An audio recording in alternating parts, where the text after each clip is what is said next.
വീഡിയോയിലേക്ക് പോകുന്നതിന് മുമ്പ് ചാനലൊന്ന് സബ്സ്ക്രൈബ് ചെയ്യുക, കമൻറ്റ് ചെയ്യുക, ലൈക്ക് ചെയ്യുക, ഷെയർ ചെയ്യുക. പിന്നെ അടുത്ത വീഡിയോസിന് വേണ്ടി ആ ബെൽ ബട്ടൺ ഒന്ന് ക്ലിക്ക് ചെയ്യുക. Hello, welcome back our channel. ഇപ്പോൾ പുതിയ വന്ന അല്ലെങ്കിൽ ലേണേഴ്സ് എക്സാമിൻ്റെ അപ്ഡേറ്റ്സ് ഒക്കെ നിങ്ങൾ അറിഞ്ഞായിരിക്കും. കുറച്ച് മാറ്റങ്ങളൊക്കെ വന്നിട്ടുണ്ട്. അപ്പോൾ അതിൻ്റെയൊക്കെ വീഡിയോസ് ഞാൻ ചെയ്തിട്ടുണ്ട്. ഇതിൽ നമുക്ക് കമ്പ്യൂട്ടറിൻ്റെ ബേസിക്സ് പരിചയപ്പെടാം. ക്യാപ്ചർ ടൈപ്പ് ചെയ്യാനും ക്വസ്റ്റ്യൻ ആൻസർ ഒക്കെ അറ്റൻഡ് ചെയ്യാനൊക്കെ ഇപ്പോൾ കമ്പ്യൂട്ടർ വഴിയാണല്ലോ നമ്മൾ ചെയ്യുന്നത്. പ്രധാനപ്പെട്ട കാര്യങ്ങൾ എന്തൊക്കെയാണെന്ന് നോക്കാം.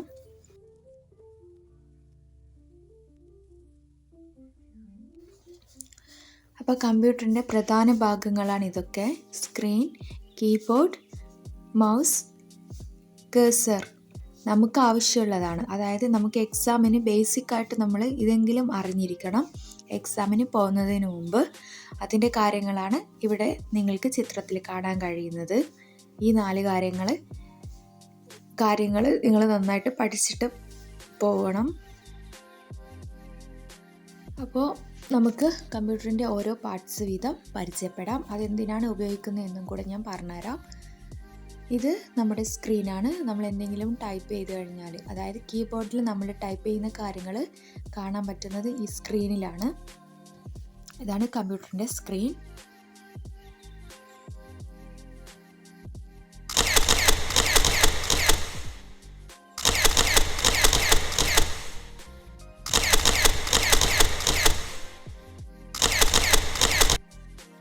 ഇതാണ് കീബോർഡ്. അക്ഷരങ്ങൾ, സംഖ്യകൾ, അതായത് നമ്പേഴ്സും ലെറ്റേഴ്സൊക്കെ ടൈപ്പ് ചെയ്യാനും വേണ്ടിയിട്ട് ഉപയോഗിക്കുന്നതാണ് കീബോർഡ്. കീബോർഡിലെ സ്പെഷ്യൽ കീകൾ നമുക്ക് പരിചയപ്പെടാം. പിന്നെ നമുക്ക് എക്സാമിന് ആവശ്യമായിട്ടുള്ള ബേസിക്സ് ആയിട്ടുള്ള എന്തൊക്കെ കാര്യങ്ങളും അറിയണം എന്നുള്ളതും കൂടി നമുക്ക് നോക്കാം. ആദ്യം തന്നെ എൻ്റർ കീ. ഇതാണ് എൻ്റർ കീ. കമാൻഡ് നൽകാനും പുതിയ ഒരു വരി ചേർക്കാനും അല്ലെങ്കിൽ തുടങ്ങാനും വേണ്ടിയിട്ടാണ് ഈ എൻ്റർ കീ സാധാരണയായി ഉപയോഗിക്കുന്നത്.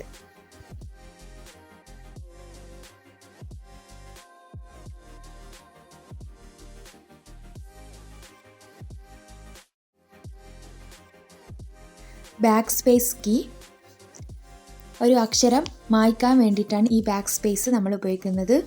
ഒരു വേർഡ് എഴുതി കഴിഞ്ഞാൽ അതിലൊരു സ്പെസിഫിക് ലെറ്റർ നമുക്ക് മായ്ക്കാൻ വേണ്ടിയിട്ടാണ് ഈ ബാക്ക് സ്പേസ് കീ സാധാരണയായി ഉപയോഗിക്കുന്നത്. ഇതാണ് ഡിലീറ്റ് കീ. കഴ്സറിന് ശേഷം ഉള്ള ലെറ്റേഴ്സ് അല്ലെങ്കിൽ എന്ത് ഒബ്ജക്റ്റ് ആയിക്കോട്ടെ അത് മായ്ക്കാൻ വേണ്ടിയിട്ടാണ് ഡിലീറ്റ് കീ ഉപയോഗിക്കുന്നത്.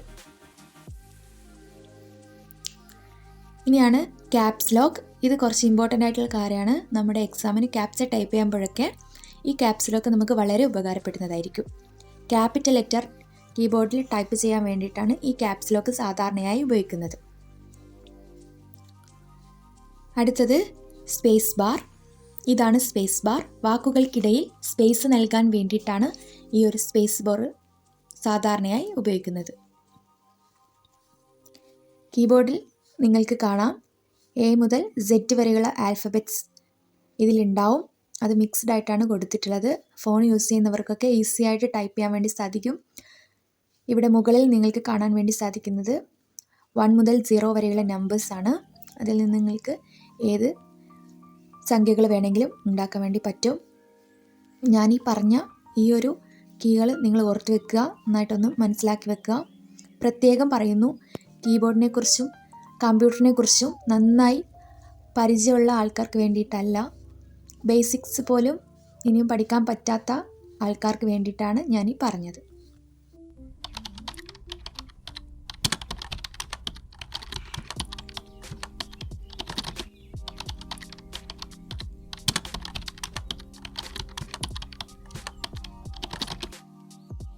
എക്സാം ഓൺലൈൻ അല്ലെങ്കിൽ കമ്പ്യൂട്ടർ വഴി ആയതിനാൽ നമുക്ക് ഇത് പഠിക്കുക എന്നുള്ളത് വളരെ പ്രധാനപ്പെട്ട കാര്യമാണ്. അതായത് കമ്പ്യൂട്ടർ പരിചയപ്പെടാനുള്ളത്. അതിലെ വലിയ വലിയ കാര്യങ്ങളൊന്നും പഠിക്കണമെന്നില്ല. ഇതിൻ്റെ ബേസിക് പാർട്സും ഓരോ ഫങ്ഷൻസിൻ്റെയും ഓരോ കീയുടെയും ഫങ്ഷൻസ് എന്താണെന്ന് അറിയുകയും കൂടി ചെയ്താൽ മാത്രം മതി. പിന്നെ അതെങ്ങനെ കൈകാര്യം ചെയ്യണമെന്നും കൂടി നിങ്ങൾ അറിഞ്ഞിരിക്കണം. അത് നിങ്ങൾക്ക് വളരെ ഉപകാരപ്പെടും. ഇതാണ് നമ്മുടെ മൗസ് നമ്മൾ ഉപയോഗിക്കുന്നത് കമ്പ്യൂട്ടർ സ്ക്രീനിൽ കഴ്സർ നീക്കാൻ വേണ്ടിയിട്ടാണ് മൗസിൻ്റെ ചലനങ്ങൾ സ്ക്രീനിലെ കേഴ്സറിൻ്റെ ചലനങ്ങളായിട്ടാണ് മാറുന്നത്. ഇതിൽ ലെഫ്റ്റും റൈറ്റുമായി 2 ബട്ടൺസ് ഉണ്ടാവും. ബട്ടണല്ല, ഒന്ന് ക്ലിക്ക് ചെയ്യാനുള്ള ഓപ്ഷൻസ് ഉണ്ട്. ഈ കാണുന്ന ലെഫ്റ്റ് ബട്ടൺ, മൗസിലെ ലെഫ്റ്റ് ബട്ടൺ നമുക്ക് എന്തിനൊക്കെയാണ് ഉപയോഗിക്കുന്നതെന്ന് നോക്കാം. സാധാരണയായി സെലക്ട് ചെയ്യാനും ഓപ്പൺ ചെയ്യാനും വേണ്ടി ഉപയോഗിക്കുന്നു. ഒരു ക്ലിക്ക് ഐറ്റം സെലക്ട് ചെയ്യാൻ വേണ്ടിയിട്ടാണ്. Double click file or folder open ചെയ്യാൻ വേണ്ടിയിട്ടാണ് ഉപയോഗിക്കുന്നത്.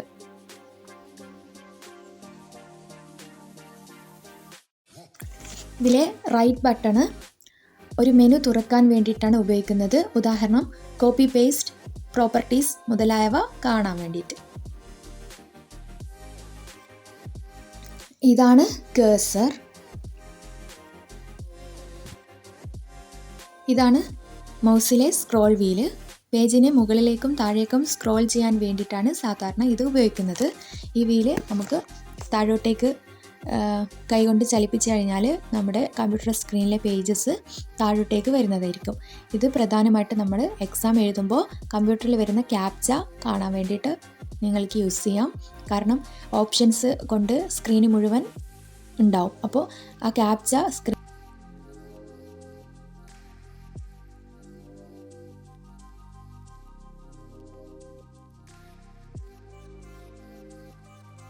പിന്നെ മൗസിൻ്റെ ബോഡി നമുക്ക് കയ്യിൽ എളുപ്പത്തിൽ പിടിക്കാൻ വേണ്ടി അനുയോജ്യമാണ്. താഴെ സെൻസർ ഉള്ളത് ചലനം തിരിച്ചറിയാൻ വേണ്ടിയിട്ടും സാധിക്കും.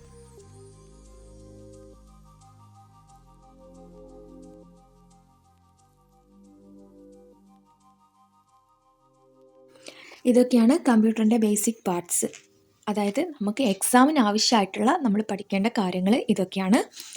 ഇനി അടുത്ത വീഡിയോയിൽ ഞാൻ ക്യാപ്ച ടൈപ്പ് ചെയ്യുന്നതും ക്യാപ്ച എന്താണെന്നൊക്കെയുള്ള വീഡിയോ ആയിട്ട് വരാം. നമ്മളിങ്ങനെ കീബോർഡിൽ ടൈപ്പ് ചെയ്യുമ്പോൾ സ്ക്രീനിൽ നമുക്ക് എന്താണോ നമ്മൾ കീബോർഡിൽ ടൈപ്പ് ചെയ്യുന്നത് അത് സ്ക്രീനിൽ വരുന്നതായിരിക്കും. മൗസ് ഉപയോഗിച്ച് നമുക്ക് എന്തൊക്കെയാണോ ചെയ്യേണ്ടത് അതൊക്കെ നമുക്ക് ചെയ്യാം. ഞാനിപ്പോൾ മുന്നേ വീഡിയോയിൽ പറഞ്ഞതുപോലെ ഇങ്ങനെ മൗസിനെ ചലിപ്പിക്കുമ്പോൾ ക്ലിക്ക്, ഡബിൾ ക്ലിക്ക്, 1 ക്ലിക്ക് ഒക്കെ ചെയ്യുമ്പോൾ നമുക്കൊരു കാര്യം സെലക്ട് ചെയ്യാൻ വേണ്ടിയിട്ടൊക്കെ പറ്റും.